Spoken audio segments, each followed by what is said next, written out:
할렐루야. 어떻게 설 명절 잘 보내셨습니까? 네. 설 명절 연휴 기간에 이 교회에서 우리 성도들을 만나면 평상시도 그렇지만 특별히 성을 명절 끝에 우리 교우들을 만나면 진짜 우리가 식구다라는 그런 생각을 하게 됩니다. 왜 그러느냐? 사실 설 명절에는 우리가 딴 집에 갑니다. 시댁에 가고 진짜 집 친정은 설 명절 마친 명절 뒤에 진짜 집 아버지 집에 이렇게 가게 됩니다. 여러분, 이곳 우리 교회가 우리 하늘 아버지 진짜 친정 아버지가 계시는 우리 영혼의 진짜 친정이 되는 줄로 믿습니다. 친정에는 휴식이 있어요.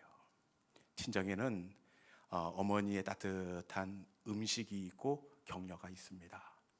바라고 나오기는 우리 시온 영광교회가 친정과 같은 따뜻함이 있고 격려가 있는 좋은 교회 될 수 있기를 주님의 이름으로 축원합니다. 설 명절 끝나면 우리 어머니는 야 빨리 가라 빨리 가 이렇게 얘기합니다. 왜냐? 좀 있으면 누나가 오거든요. 늘 누나를 기다립니다.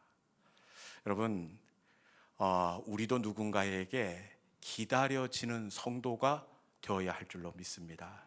그런 의미에서 옆에 분 바라보면서 당신은 내게 기다려지는 사람입니다. 그렇게 한번 인사해 볼까요? 자, 시작. 당신은 내게 기다려지는 사람.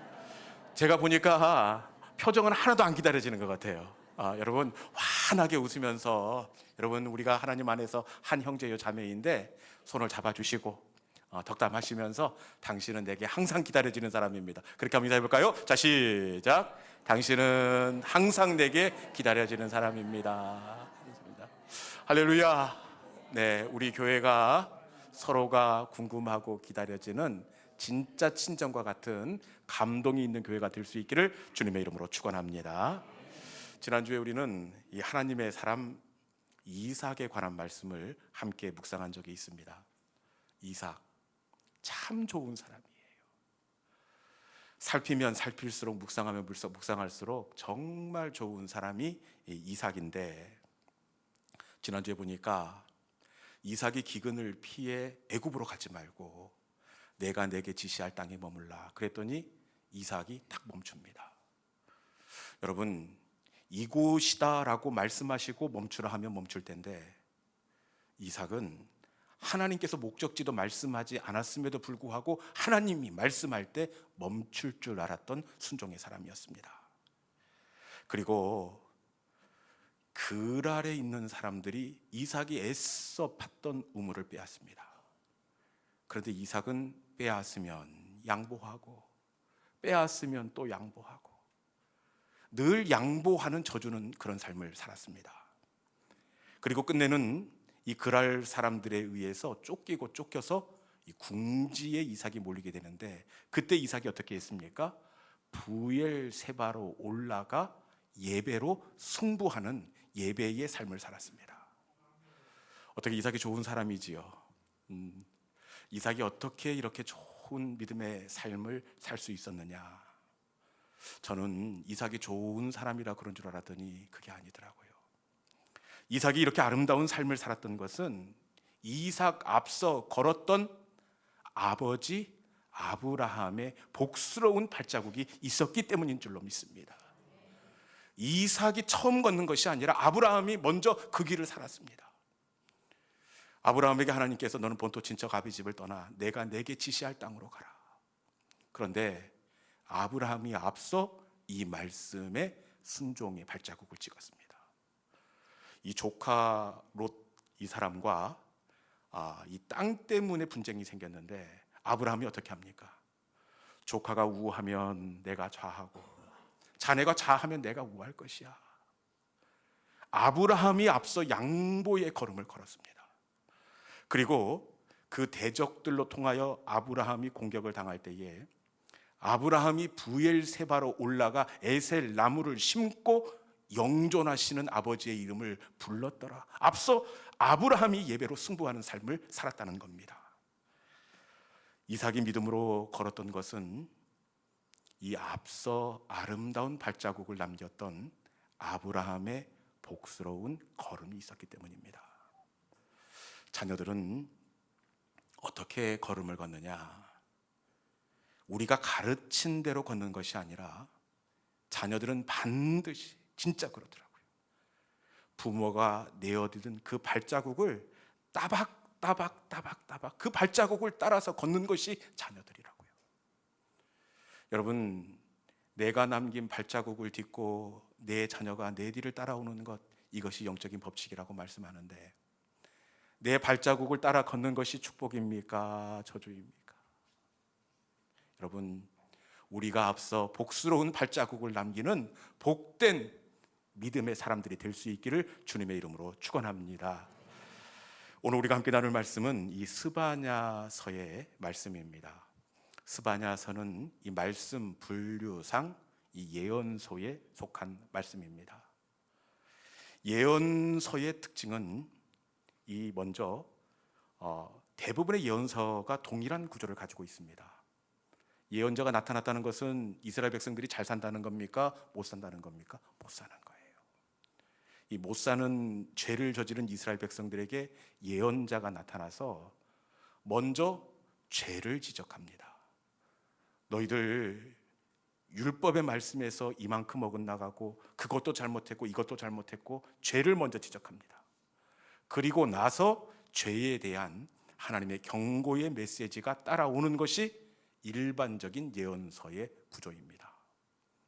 그런데 이 스바냐서는 일반적인 예언서의 구조를 갖는 것이 아니라 이 펴자마자 하나님께서 그 심판을, 멸망을 경고하시는데, 아니 조금 뜸을 들인 다음에 왜 심판을 받는지를 말씀하셔야 될 것 아닙니까? 그런데 1장 말씀 열자마자 하나님께서 그냥 심판도 아니고 혹독한 심판을 그들에게 쏟아놓습니다. 눈치가 한번 같이 읽어야 공감을 할 것 같은데, 우리 본문 2절에 있는 말씀 열자마자 어떻게 되어 있는지 2절에 있는 말씀 같이 한번 읽어봅시다. 자, 시작. 내가 이 땅 위에서 모든 것을 진멸하리라. 아멘. 여러분, 열자마자 바로입니다. 2절이면 열자마자 내가 땅 위에서 모든 것을 진멸하리라. 열자마자 하나님의 진노의 말씀이 선포되어지는 것은 예언서 가운데 스바냐서가 유일합니다. 열자마자 진멸을 예고하는 것도 굉장히 자극적인데, 그 심판의 내용이 어떻다고 되어 있습니까? 여러분들은 별로 두려워하지도 않는데, 말씀해 보니까 내가 이 땅에서 모든 것을 어떻게 하겠다고요? 진멸할 것이다. 진멸. 이 진멸의 원어적 의미를 보니까 모조리 멸망시켜 그 흔적을 지워버리다. 여러분, 단순히 잘못해서 몇 대 맞는 정도가 아니라 이 땅 가운데서 모조리 죽여 그 흔적조차도 없애버릴 것이다. 그런데 이 한 번의 진멸도 굉장히 자극적이고 마음을 불편하게 합니다. 진멸이라는 단어가 2절에만 진멸하리라 진멸하리라 이렇게 되어 있는 것이 아니라 3절 말씀에도 보니까 이 단어가 등장하고 있는데, 한 번 더 부담스러운데 3절 말씀 한번 읽어봅시다. 몇 번이나 등장하는지. 3절 말씀입니다. 자, 시작.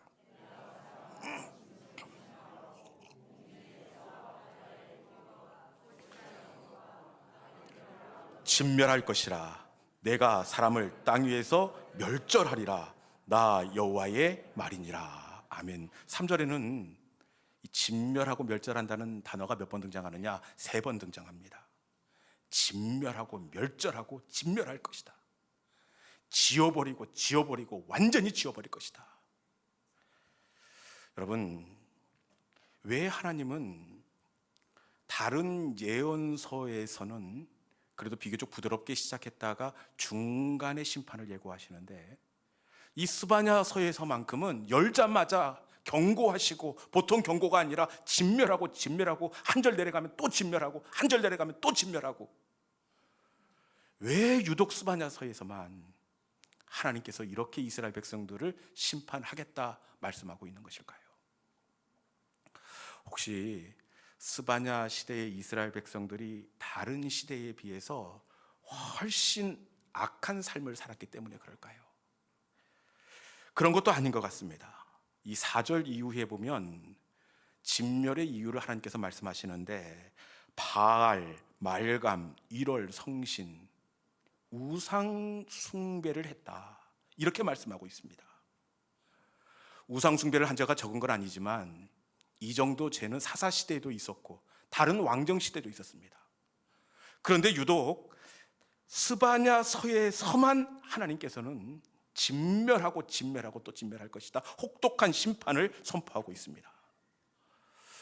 도대체 왜 하나님은 유독 스바냐 시대의 사람들에 한하여 혹독한 심판을 선포하고 경고하고 있는 것일까요? 특별히 잘못한 것도 아닌 것 같은데 왜 그럴까요?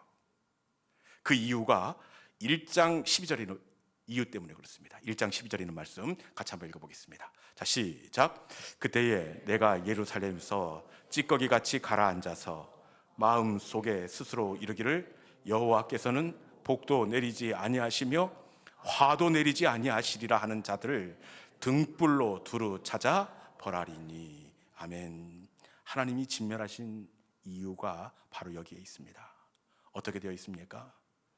예루살렘에서 찌꺼기 같이 가라앉아서, 이 예루살렘은 예루살렘 성전을 의미합니다. 예배의 자리에 나와 있으면서 그들이 하는 말이 뭐라고 이야기하고 있습니까? 하나님은 복도 내리지 아니하시고 화도 내리지 아니하신다. 하나님은 복도 내리실 수 없고 하나님은 화도 내리시지 않는다. 스스로 답을 내리고 있기 때문에 하나님이 하실 일들을 이스라엘 백성들이 전혀 기대하지 않고 있기 때문에 하나님께서는 이 징벌을 선포하고 있었던 겁니다.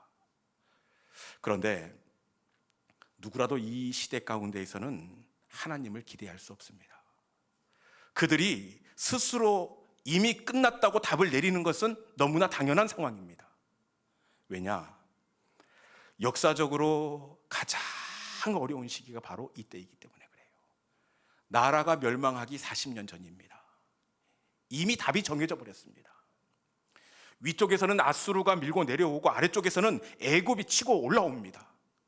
양 열방의 틈바구니 속에 이렇게 꽉 끼어 있어서 이미 답은 정해져 버린 상황 가운데 있습니다. 그렇게 저들은 하나님이 이 상황 가운데서 무엇을 하실 수 있겠어? 아무리 하나님이시지만 하나님은 복도 내릴 수 없고 화도 내릴 수 없는 이미 정답이 나버린 그런 상황 가운데 우리가 나와 있다. 그래서 그들은 전혀 기대하지 않았습니다. 그런데 하나님은 뭐라고 말씀하십니까? 저들은 당연하다고 답을 내려놨는데 하나님은 진멸하고 멸절하고 혹독한 심판을 경고하고 있습니다. 우리는 이걸 통해서 무엇을 알 수 있느냐?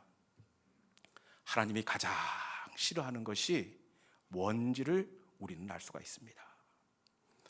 하나님께서 가장 미워하시는 죄가 무엇인지를 알 수 있는데 하나님께서 가장 싫어하는 것은, 우리는 살인이나 간음이나 도둑질이나 이건 줄 알았더니 하나님께서 더 싫어하는 것은 바로 하나님을 기대하지 않는 것, 벌써 내 인생의 정답을 내가 내려놓는 것, 이것을 하나님께서 가장 싫어한다는 것을 우리는 읽어낼 수가 있습니다. 여러분, 간음하고 도적질하고 이런 죄를 지을 때 하나님께서 진멸하리라 이렇게 말씀하시질 않잖아요. 그런데 하나님께서 뭘 하실 수 있겠어? 이미 모든 것이 끝나버렸다고 답을 내리는 이스라엘 백성들에 대해서는 혹독한 심판을 예고하고 있습니다. 왜 하나님께서 기대하지 않는 것에 대해서 이렇게 진노하시고 심판을 경고하고 있는 것일까요? 왜 그럴까요? 그것은 이 기대가 하나님의 기적이 들어오는 통로가 되기 때문에 그렇습니다. 여러분, 기대의 문을 닫아버리면 그 어느 곳에서도 전능하신 하나님이지만 그 상황 가운데 일하신 적이 단 한 번도 없습니다. 기적을 혹독하게 책망하신 이유는 이 기대가 하나님께서 들어오시는 통로가 되기 때문에 그래요. 기대하지 않는 곳에서는 하나님은 절대로 일하실 수 없기 때문에 그렇습니다.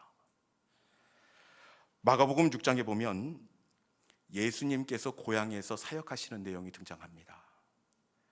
마가복음 6장은 예수님의 고향 사역, 직전에 5장에서는 예수님의 이적과 기적이 등장합니다. 고향에 오시기 전에 보면은 군대 귀신을 내어쫓습니다. 그리고 혈루증으로 고생하는 여인을 고쳐주셨고, 우리가 잘 아는 달리 다굼, 소녀야 일어나 걸으라, 죽은 자를 일으키는 기적을 일으키셨습니다. 그러면 곧바로 이어지는 고향 마을에서는 더 큰 은혜와 기적이 나타나야 하는 것 아니겠습니까? 왜냐? 이 고향에 대한 마음이 남다르잖아요. 고향 그 옆집에 있는 그 집의 상황이 얼마나 안타까운지 예수님 더 잘 알고 있습니다. 그럼에도 불구하고 복음서 가운데 오직 유일하게 그곳에서는 아무 권능도 행하실 수 없었더라, 그렇게 되어 있습니다. 고향임에도 불구하고 남다른 마음을 가지고 있음에도 불구하고 예수님께서 왜 고향에서 아무런 권능도 행하실 수가 없었을까요? 그것은 이 고향 사람들이 예수님을 전혀 기대하지 않았기 때문입니다. 예수님이 마리아의 아들 목수가 아니냐, 그리고 예수님의 누이와 남동생 이름까지 다 알고 있습니다. 기록된 순서를 보면 첫째, 둘째, 셋째, 넷째 순서까지 정확하게 알고 있습니다. 고향 사람들은 예수님이 누군 줄 알았기에 전혀 기대하지 않았습니다. 기대하지 않을 때에 그곳에서는 어떤 권능도 행할 수 없었더라, 이렇게 결론이 나고 있습니다. 여러분, 기대는 주님의 기적이 들어오는 문이 되는 줄로 믿습니다.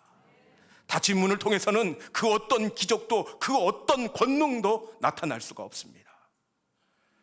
그런데 아무리 어렵고 아무리 소망이 없지만 그럼에도 불구하고 기대하는 곳에는 반드시 우리 주님의 기적과 일하심이 나타난다는 겁니다. 12해를 혈루증으로 고생하던 여인이 있었습니다. 이 여인이 어떻게 고침을 받을 수가 있었습니까? 말씀해 보니까 내가 그의 옷에만 손을 대어도 구원을 받으리라 생각하밀러라. 이 생각하밀러라, 다른 단어로 구원을 받으리라 기대하밀러라. 우리 예수님의 옷에 손을 대어도 나을 것이라는 기대가 있었기에 기대함으로 주님의 옷자락에 손을 내밀 때에 주님의 병 고치는 능력이 여인에게 흘러가게 된 줄로 믿습니다. 기대는 주님의 병 고치는 능력이 흘러드는 통로가 되는 줄로 믿습니다. 오병이어의 기적도 마찬가지더라고요. 비록 물고기 2마리, 보리떡 5개지만 우리 주님이 하시면 능히 먹일 수 있을 것이다.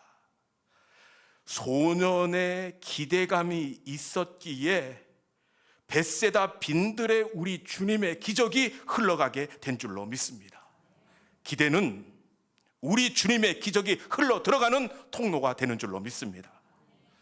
그런데 너무나도 안타깝게도 많은 하나님의 사람들이 이미 스스로 답을 내리고 주님의 일하심을 기대하지 않는 경우가 너무나 많이 있습니다.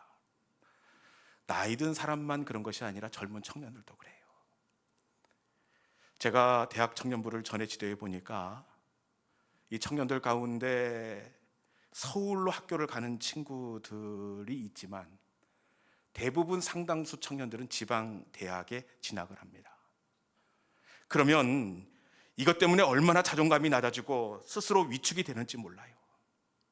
아직 인생을 출발도 안 했음에도 불구하고 인생이 다 끝난 것처럼 한계를 정해버리고 기대감 없이 살아가는 청년들이 너무나 많이 있다는 겁니다.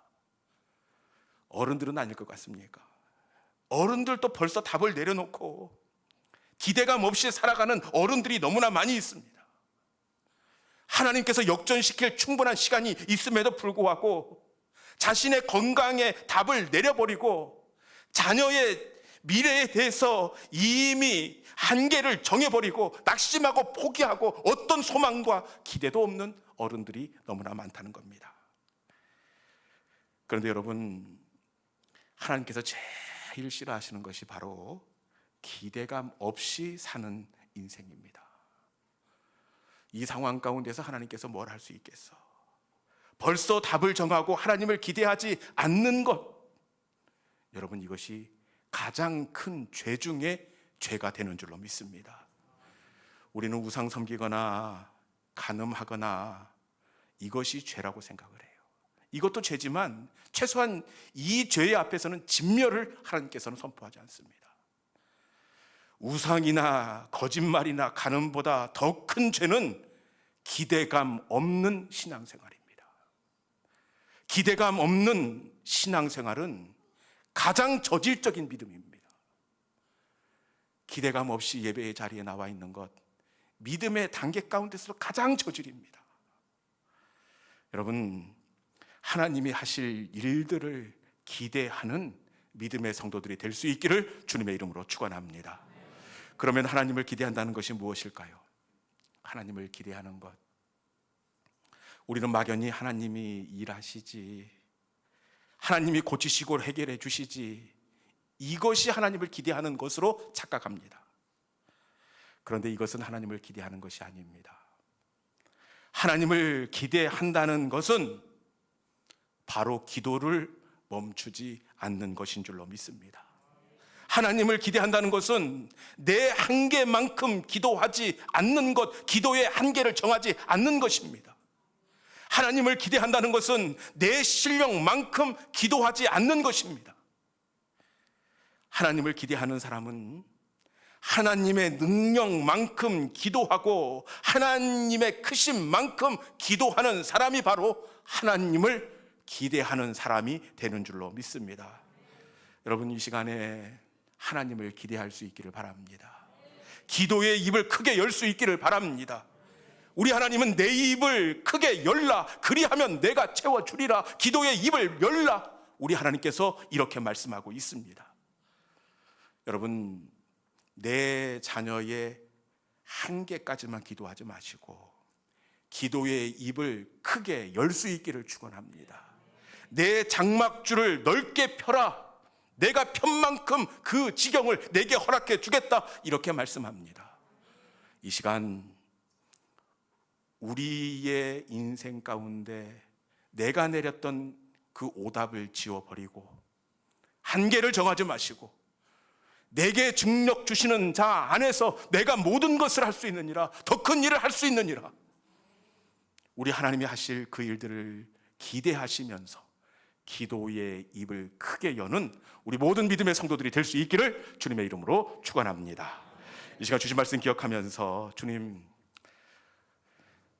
언제나 연약하고 부족한 부끄러운 나의 모습입니다. 믿음이 있노라고 하면서도 어느덧 우리의 인생 가운데 스스로 답을 내리고 하나님을 기대하지 않는 그런 밋밋한 믿음 없는 삶을 걷고 있습니다. 이 시간 우리의 믿음 없음을 용서하여 주시고, 주님, 주님이 하실 일들을 기대하며 다시금 닫혔던 기도의 입술을 크게 벌리게 하여 주시옵소서. 주님, 나를 세워 주옵소서. 주님, 나의 기도와 나의 언어가 바뀌게 하여 주시옵소서. 이 시간에 주신 말씀을 이 찬송 속에 담아 주님 내 안에, 주님 나를 바꾸어 주옵소서. 우리 함께 찬양으로 나아가도록 하겠습니다.